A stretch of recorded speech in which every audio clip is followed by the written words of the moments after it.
Usted tiene en las manos una Biblia que me dice el plan de Dios. Eso nos da una grande ventaja a nosotros. Entonces fíjese esto, sígueme aquí, que es un poco complicado, pero sí. Yo no sé cuándo va a venir el rapto porque no hay señal que me indique ya viene el rapto. Pero si yo estudio mi palabra, yo sé lo que va a pasar inmediatamente después del rapto. Sí, yo sé lo que va a pasar inmediatamente después del rapto porque ahí está escrito.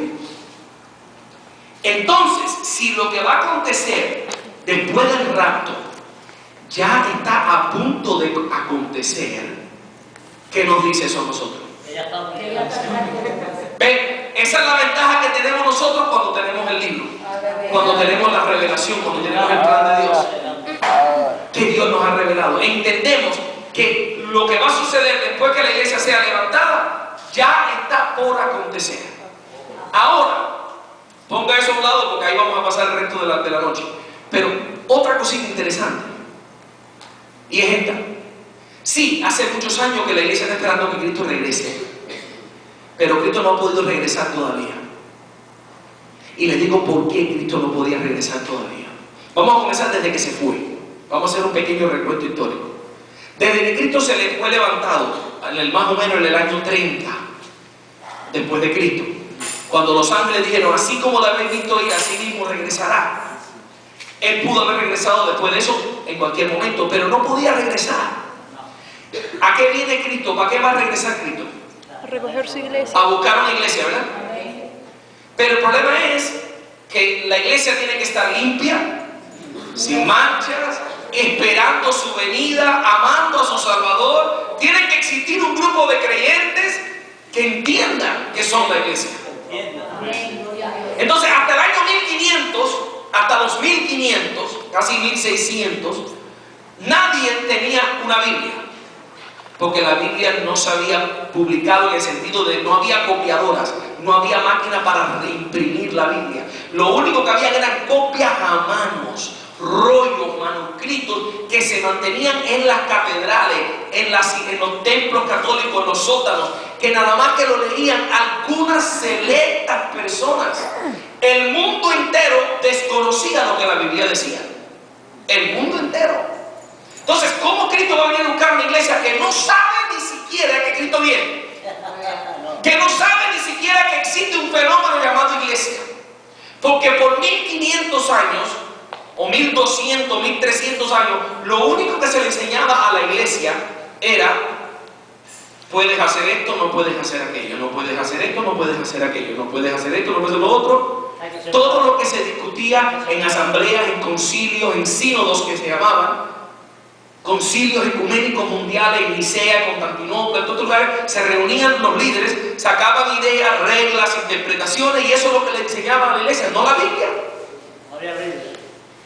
Entonces, Cristo no podía venir a buscar una iglesia que no tenía ni siquiera una Biblia en la mano, que no sabía la revelación, el plan de Él. Ahora, cuando la Biblia surge, fíjese qué clase de impacto tiene la Biblia. Ustedes han oído el nombre de Martín Lutero. Martín Lutero es uno de los reformadores más famosos de la historia. Martín Lutero, yo les explicaba a los estudiantes del instituto esto, Martín Lutero tenía un doctorado en teología. Martín Lutero tenía un doctorado en teología, era profesor de teología en la universidad. Si alguien conoce de Dios, es un doctor en teología, profesor en la universidad. Y Martín Lutero nunca había leído la Biblia. Nunca le había caído una en las manos, nunca había tenido la oportunidad de leerla. Entonces un hombrecito llamado Erasmo hace una traducción de la Biblia al griego. Y Lutero, teniendo su doctorado y entendiendo el griego, agarra un manuscrito de esto, que no era ni siquiera una buena traducción, y la empieza a leer por primera vez y comienza a leer como el libro de Romanos. Dice el testimonio de Lutero que él no pudo terminar el primer capítulo de Romanos. Comenzó a llorar, se quebrantó y le entregó su corazón a Jesús. Teniendo un doctorado en teología, nunca había tenido una Biblia en su mano. De ahí comenzaba la Biblia a expandirse por todas partes. El filósofo Voltaire se llenó para decir que que la Biblia de él se estaba muriendo, pero que dentro de 100 años ya no iba a haber Biblia en ninguna parte, porque la gente de ese libro no iba a llegar a nada. Y Dios tiene sentido de humor, porque cuando Voltaire se murió, las sociedades bíblicas compraron la casa de él y ahí imprimían la Biblia y de ahí la distribuían al mundo entero, cientos de miles de Biblias. Dios tiene un sentido de humor. Entonces, Dios no podía venir todavía, Cristo no podía venir a buscar su iglesia todavía. ¿Por qué? Ahora empezamos a pensar, de los 1600 hasta ahora Cristo no podía venir. ¿Por qué no podía venir? Porque todas las profecías relacionadas con la venida de Cristo tenían que ver con ¿quién? Con Israel. Israel no existía como nación. Entonces, los teólogos leían las profecías y se arrancaban aquí, bueno, Israel aquí, Israel allá, Israel viene y van a invadir Israel. Oye, ¿quién es Israel? ¿Dónde está ese país? Porque no existía como país. No existía como país. Cristo no podía venir a buscar su iglesia porque entonces el anticristo iba a hacer un tratado de paz ¿con quién? Si no había país para hacerlo. Entonces, por eso en el año 48 que acaba de pasar, 1948, cuando Israel se hizo nación, los teólogos todos se volvieron locos celebrando. Ya Cristo viene, ya viene, ya viene, ya viene, ya viene. ¿Por qué? Porque ya ahora existe Israel, ahora se pueden cumplir todas esas profecías que tienen que ver con Israel. Pero todavía Cristo no podía venir. ¿Por qué no podía venir? Porque hay dos cosas que tienen que suceder cuando la iglesia sea levantada. Y las dos cosas son globales. Globales. Primero, el anticristo, dice la palabra de Dios, que cuando la iglesia sea levantada, el anticristo va a hacer un tratado de paz entre Israel y sus enemigos. Y Israel va a poder construir un templo. Ahora, ¿qué tiempo se demora construir un templo del momento que le digan dale?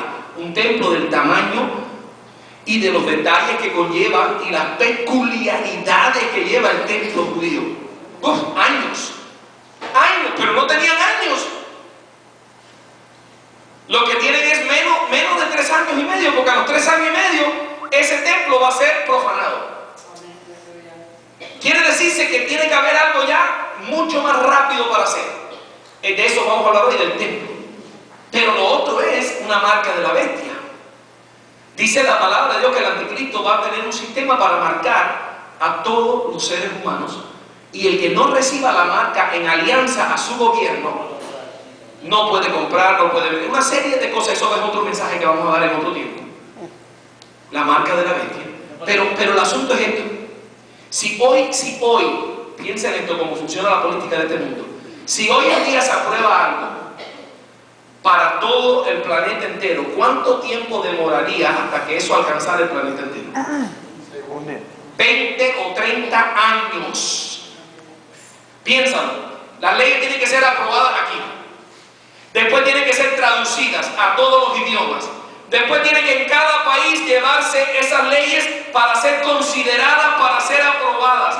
Una vez que todo el mundo entero ha aprobado y está de acuerdo, entonces tiene que empezar un sistema de manufactura, un sistema de distribución, de mercadeo, de servicio, de apoyo, toda una estructura para poder llegarle a todo el mundo. Estamos hablando de 20 años por lo menos. Pero lo que tenemos para que esto suceda son 3 años y medio. Entonces Cristo no podía venir porque ninguna de estas cosas podían suceder. Pero en otro mensaje les podré explicar que la marca de la bestia ya existe y la infraestructura ya existe y es algo muy factible. Pero hoy les quiero hablar del templo. Hoy les quiero hablar del templo, y por eso les pedí que abrieran sus Biblias en Daniel capítulo 9. Porque lo que quiere saber todo el mundo es qué va a suceder ahora. Estos son algunos artículos de revistas que han salido hablando del tiempo para un nuevo templo. Ese es de la revista Newsweek. Time for a new temple. Traditionalist Jews hope to rebuild their sacred edifice, but a mosque and centuries of enmity stand in the way. Quieren edificar su templo, pero siglos de enemistad y una mezquita ocupan el lugar donde el templo se supone que se edifique. ¿Dónde ubicamos ahora? ¿Por qué sabemos que Cristo está próximo en su venida? ¿Qué señales van a ver? Hablando de gobierno mundial, el templo,